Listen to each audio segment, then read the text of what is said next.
Alors bonjour et bienvenue sur notre plateforme Immigration. Est-ce que former votre personnel en diversité, inclusion et communication interculturelle, ça a un coût? Ou est-ce que c'est vraiment un investissement stratégique? Chez nous, la réponse, elle est très claire. C'est vraiment un levier puissant pour bâtir une culture inclusive, plus forte et plus durable. Alors pourquoi c'est important d'investir dans la formation? On entend parfois « oh, on n'a pas le temps, on n'a pas le budget ». Et pourtant, ne pas former, c'est vraiment prendre un pari risqué.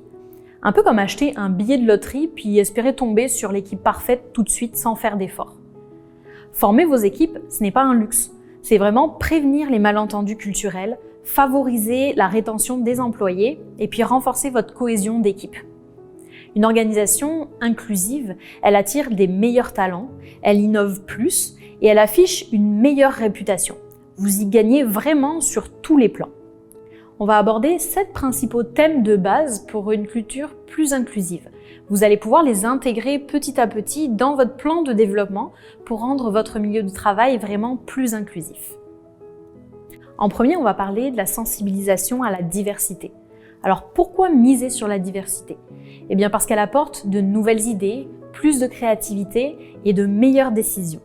Cette formation, elle aide à faire évoluer les mentalités, à prendre conscience de nos perceptions qui sont parfois inconscientes et surtout à les transformer. Elle va permettre aussi d'ancrer la diversité et l'inclusion dans la culture de votre organisation, pas comme un bonus mais vraiment comme des valeurs essentielles. En deuxième, on va parler des biais inconscients.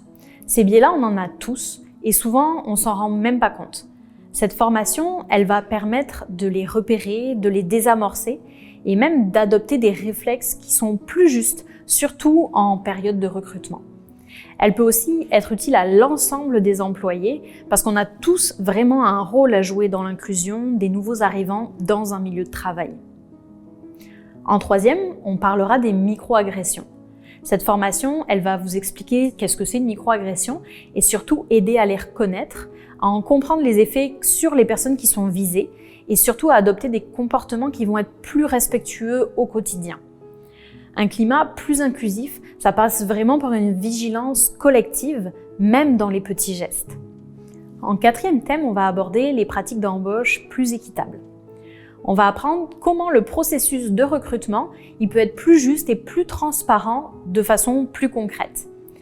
On y apprend comment structurer un processus de recrutement équitable, comment évaluer objectivement les compétences et éviter les biais. On va aussi apprendre à rédiger des offres d'emploi inclusives, etc. Cette formation, elle est plus technique, elle est opérationnelle, surtout utile pour les RH, les recruteurs et les gestionnaires. En cinquième, on va aborder la réalité des personnes immigrantes. Parce que derrière chaque CV, il y a une histoire.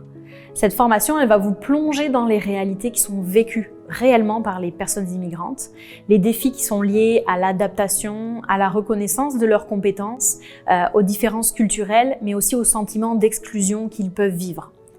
Elle va vous permettre de mieux comprendre leur parcours, souvent marqué par la résilience, et d'ajuster vos pratiques pour faciliter leur intégration dans votre milieu de travail. Quand on comprend mieux, on accompagne nécessairement mieux. En sixième, on va aborder la communication interculturelle. C'est une formation qui va vous permettre de mieux comprendre les différences culturelles, d'éviter les malentendus, mais surtout d'améliorer le climat de travail. C'est utile vraiment pour tout le monde, pour les collègues, pour les formateurs, pour les gestionnaires. On va aborder des éléments qui sont concrets. Comment on se parle, comment on accueille, comment on interagit avec la personne immigrante. Parce que se comprendre, c'est pas toujours simple, même avec nos proches. Alors, avec un nouvel arrivant qui a un parcours, une culture et une langue vraiment différentes de la nôtre, ça demande vraiment beaucoup d'ouverture, de la patience et énormément de bienveillance. Et vous allez avoir quelques repères simples qui peuvent vraiment faire toute la différence. Le dernier thème qui va être abordé, ça va être les différences culturelles. Dans un monde connecté comme aujourd'hui, s'ouvrir à d'autres cultures, d'autres façons de penser, c'est vraiment s'enrichir. Et cette formation, elle va développer la curiosité culturelle, elle encourage la remise en question de nos repères et elle va permettre de valoriser nos échanges interculturels avec les personnes immigrantes. Elle vise aussi à sortir du réflexe « eux » et « nous » pour construire un « nous » vraiment plus élargi. où la diversité, elle va devenir une force collective. Alors bien sûr, il y a d'autres thèmes qui méritent d'être explorés et chacun de ces 7 sujets, ils peuvent aussi être approfondis avec des notions qui sont plus complexes, qui demandent de la réflexion et de la compréhension. Mais on va commencer par les bases et c'est déjà poser les fondations d'une culture plus inclusive, plus équitable et plus durable. Et maintenant, comment on s'y prend concrètement ? Eh bien d'abord, suivez nos 20 capsules de formation à venir. Elles sont totalement gratuites. La plateforme de formation Immigraction, c'est vraiment le point de départ idéal pour vous initier ou pour approfondir vos connaissances en matière de diversité et d'inclusion.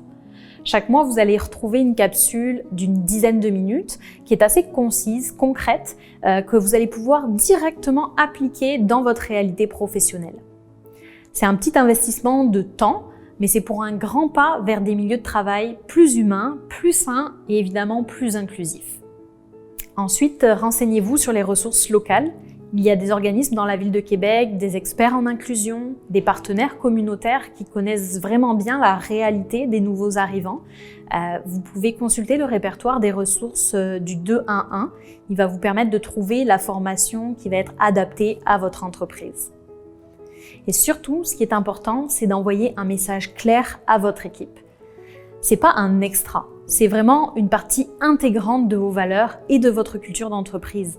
Alors c'est important de prendre le temps d'expliquer pourquoi vous mettez ça en place et surtout de nommer les bénéfices pour les individus, pour les équipes, mais aussi pour votre organisation au complet. Formez tout le monde, mais bien ciblé. Parce que oui, tout le monde doit être formé, mais l'exemple, il vient d'en haut. Donc commencez par les gestionnaires, par les recruteurs, par les responsables de formation, les collègues d'intégration et ensuite l'ensemble du personnel. Enfin, vous ne bâtirez pas une culture inclusive en cochant une case dans un formulaire, mais vraiment en formant vos équipes, en les écoutant, en ajustant. Vous ferez vraiment évoluer votre organisation vers plus de cohésion, plus d'innovation et d'équité. Rappelez-vous, la diversité, c'est pas un défi à surmonter. C'est vraiment une richesse à activer. Et pour ça, la formation, c'est vraiment votre meilleur allié. Merci d'avoir écouté cette capsule et à très bientôt pour la prochaine.